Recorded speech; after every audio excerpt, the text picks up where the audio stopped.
For decades, football fans have been asking one question that somehow never gets an answer.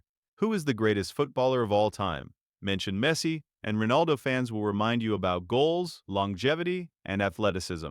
Mention Ronaldo, and Messi fans will immediately bring up dribbling, playmaking, and the World Cup. Bring Pelé or Maradona into the conversation, and suddenly people start arguing about different eras, different defenders, different rules, and even different footballs. At this point, the debate has become less about football and more about identity. Everyone thinks they're right, everyone thinks everyone else is biased, and somehow, after decades of arguing, nobody has changed their mind. So today, instead of adding another opinion to the internet, let's try something much more dangerous. Let's remove opinions completely. If science can explain why airplanes fly, why black holes exist, and why your phone battery somehow dies at exactly 1% when you need it the most, then surely it can help answer one simple question. Who is football's greatest player? The problem is that football fans don't actually argue about the same thing. One person values goals, another values trophies. Someone else values pure talent, while another believes longevity matters more than anything else. That's like arguing about whether a shark is better than an eagle. They're both incredible, but they're incredible for completely different reasons. Before we compare players, we first have to decide what greatness actually means. To make this as fair as possible, every player in today's experiment starts with exactly 0 points. No reputation, no fan base, no nostalgia, and definitely no TikTok edits with dramatic music. Every legend has to earn every single point through measurable categories: athleticism, technical ability, football intelligence, longevity, performances under pressure, influence on the sport, and statistical dominance. If a player excels in a category, they earn points.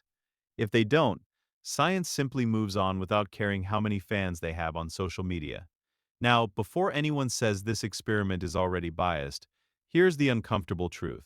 Science doesn't care who your favorite player is. It doesn't care whose jersey you own, or who made you fall in love with football. It only cares about evidence. And evidence has a funny habit of making everyone angry at least once.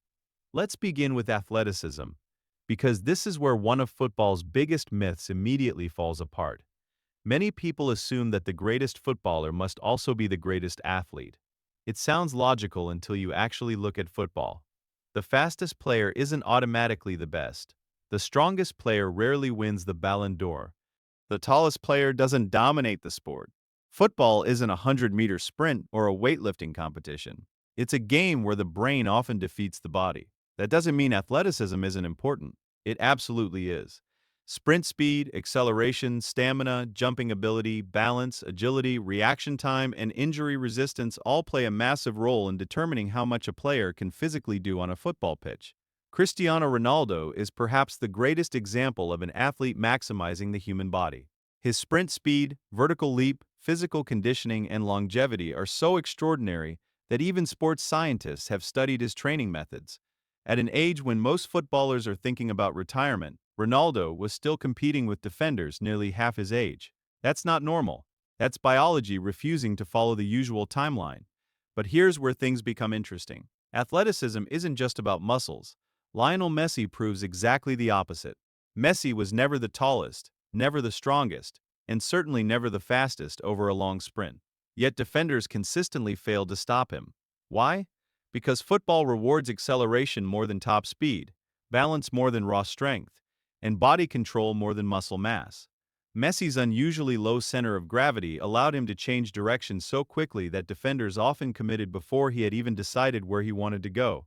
In other words, while Ronaldo often beat defenders with superior physical power, Messi often beat them by making physics look confused. And this is exactly why comparing footballers is so difficult.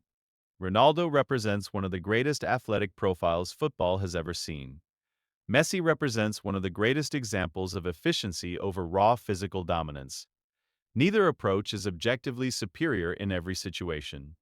One overwhelms opponents physically. The other makes them question their own balance. Science doesn't tell us which style is more beautiful.